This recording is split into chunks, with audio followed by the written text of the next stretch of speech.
My wife and daughter left me when I got very sick. Years later, they came back to take over my house. But let me tell you what happened from the start.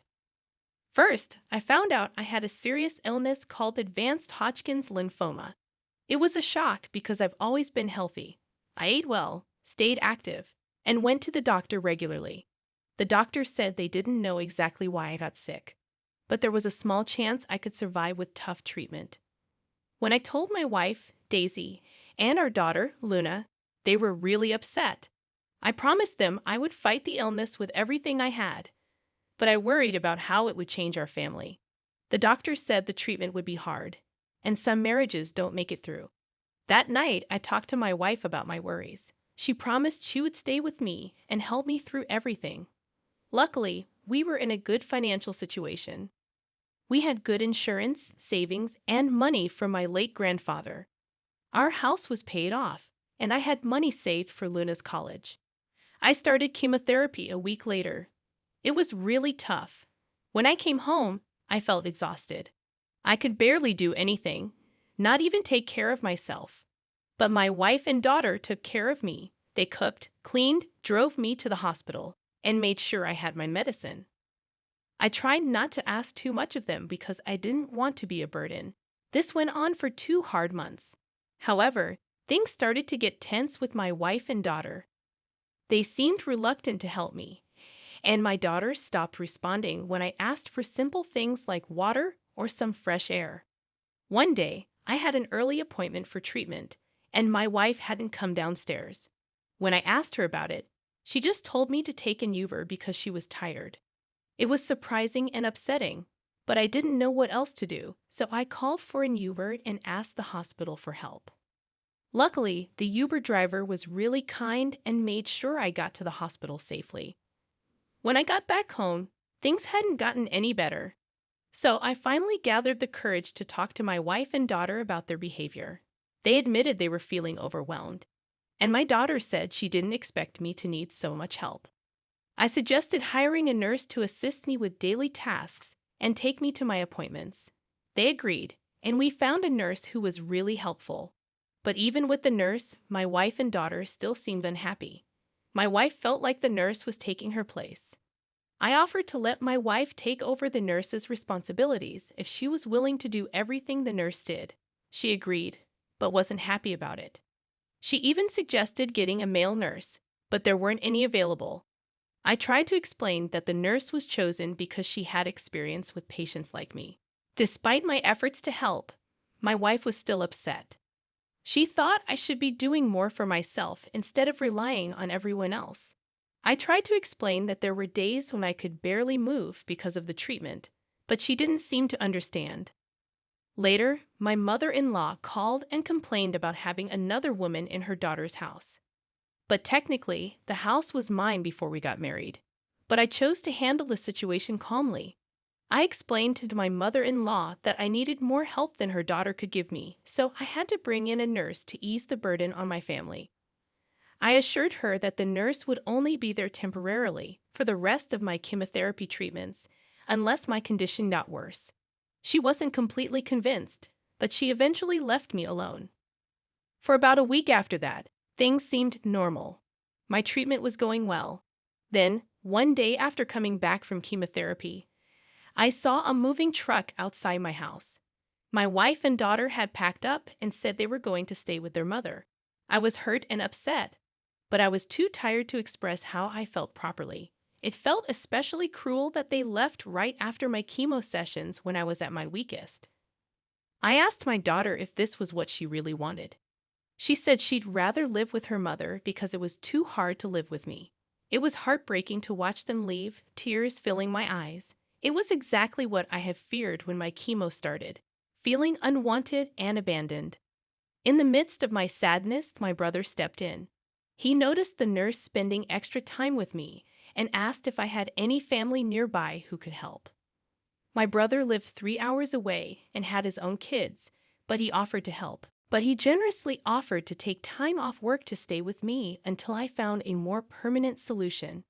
When he arrived, he was angry about what my wife had done, calling her selfish and ungrateful. He pointed out that she never had to work since we got married, and had always made sure she had everything she needed. My brother could only stay for a week, but he had another idea. His wife's sister, Kara, was going through a tough divorce and needed a safe place to stay temporarily. Her soon-to-be ex-husband was the main breadwinner, leaving her with limited money. Kara was also studying nearby on a scholarship. My house was close to her university, making it a good option. I wouldn't be alone, and she would have a safe place away from her difficult situation. I agreed to let Kara stay without paying rent since she'd be helping me out. She could choose any bedroom she wanted. My wife and daughter had taken most of the stuff, leaving just the bed and a few clothes. My brother helped Kara move in, and she promised to be helpful and considerate. I told her she wouldn't need to do too much since my nurse would be coming more often now. In the following weeks, things went smoothly. I missed my wife and daughter, but they didn't even bother to check up on me. Kara was a huge help, taking care of groceries, cleaning, and cooking without complaining. About a month and a half after my wife left, I got the news that I was cancer-free. It was a big moment, celebrated at the hospital by ringing a bell. My nurse asked what I wanted to do next, now that I was cured. I decided to file for divorce, freeing myself from a marriage that hadn't supported me during my illness. With the divorce process started, I focused on recovering from cancer. It was a slow journey, but I started to feel stronger. My hair grew back, my scar healed, and I gained weight. I stuck to a healthy diet mostly but treated myself occasionally to the foods I missed. It's been 6 months since I was declared cancer-free, and I'm ready to move on. My old job is willing to rehire me for remote work, so I'm thinking of taking that and moving away. While I'm attached to my house, it holds too many painful memories. I want a fresh start, and I plan to give the house to Kara. She's been there for me when I needed it most. When I was at my lowest, Kara showed immense kindness, even though we were practically strangers. She's free to sell the house if she wants. I don't want anything to do with it, especially if it means my wife or daughter could claim it. My new place is in a quiet countryside neighborhood, and I'm eagerly looking forward to this new beginning. Update number 1. Hey wife and daughter. It's been over a year since my diagnosis, and I've settled into my new place nicely. I've made friends with my neighbors, including Sophia, who lives across the way. She's a widow who invited me over for drinks and shared her story of losing her husband to cancer. She emphasized the importance of life insurance. I'd opened up about what happened with my wife and daughter, but surprisingly, I still haven't heard from them. I've been pursuing new hobbies, like woodworking, and I'm starting to build up a collection of tools. One day, Sophia noticed some people hanging around my house who matched the description of my wife and daughter. It left me wondering why they were looking for me. Sophia assured me she'd handle it if they returned, and I had no desire to interact with them after they abandoned me. Later, I found out they had been harassing Kara and her roommate at my old house. Fortunately, Kara had proof that the house was hers now, and she explained she had bought it for me. I felt bad and apologized to Kara. Hopefully, I can resolve the situation for good if they come back. As for my wife, I'm not sure if she's aware of the divorce papers. I've reached a point where I don't care anymore. Update number 2. My wife and daughter showed up at the house again. Once again, my wife and daughter showed up at the house, but this time it was earlier in the day while I was working. I heard the knock and decided to check the security cameras, and indeed, it was them. My ex-wife looked just as I remembered, but Luna had grown significantly. She was practically a young woman now. I followed the plan Sophia and I had discussed, staying inside but moving closer to the door to hear them better. Sophia, being the good neighbor she is, came over to greet them and introduced herself. My wife asked if she knew a man named Charlie who used to live there. Sophia sounded just as baffled as I was and questioned her use of used to. My wife explained that her husband, not ex-husband, had lived in this house before his recent untimely death following an extended hospital stay. My jaw dropped at this revelation because, to my knowledge, there was no record of my death anywhere, especially not at the hospital where I underwent treatment. My wife went on to claim that they were the next of kin, implying that the home was rightfully theirs. Sophia informed them that someone named Charlie did live there for a while but clarified that he was a divorcee. She also shared that during our time as neighbors, I had informed her that my wife had left me, and I have filed for a unilateral divorce. Sophia added that as far as she knew, I intended to bequeath all my assets to charity since I had no other family besides my brother. This was why she found it strange to see two women snooping around my house. The conversation fell into an uncomfortable silence before Sophia inquired if they had a death certificate or a will. They replied in the negative. Sophia explained that once they had those documents, they could take them to the county's record office. If they were indeed the rightful owners of the property, they could then get the deed in their name. My wife did not take kindly to this suggestion. She asked Sophia who she thought she was and started screaming, asserting that Sophia had no authority to interfere in her affairs. She also accused Sophia of being nosy and demanded that she mind her own business. I felt a deep sense of embarrassment. The people in this neighborhood had been nothing but kind to me, and here my ex-wife was making a scene and disturbing their peace. Part of me wanted to go out there and give her a piece of my mind. Despite the chaos, I chose to stick with our plan. Sophia, bless her heart, apologized to them and explained that she was merely trying to be helpful. After they left, I went over to Sophia's place to apologize. She brushed it off, mentioning that while she found my wife's behavior repulsive, she also found the outbursts somewhat amusing.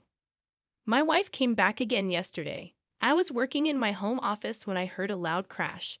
Rushing out to the living room, I found my front window smashed, and my neighbors were outside trying to stop her. Apparently, she had been causing a ruckus for a while, but I hadn't heard it because I had noise-canceling headphones on. Both my ex-wife and daughter were holding bats, and they had already broken a few of my plants. I asked her if she had lost her marbles and told her to get off my property before I called the cops. Unbeknownst to me, my neighbors had already placed the call. She seemed hurt by my words and asked why I hadn't contacted her after I got better. She insisted that she and Luna would have come back. I told her that we made vows to stand by each other in sickness and health, and she broke those vows. I wanted nothing to do with her anymore. She asked about Luna and mentioned that she's going to college next year and can't afford tuition on her own. I replied that her daughter was fine with abandoning me too, and I'm ready to give up all my parental rights. I don't want anything to do with either of them. After hearing that, she swung at me with a bat just as the cops showed up. They immediately arrested both her and my daughter. They asked if I wanted to press charges, and of course I did. After work, I ordered a new window and cleaned up the glass.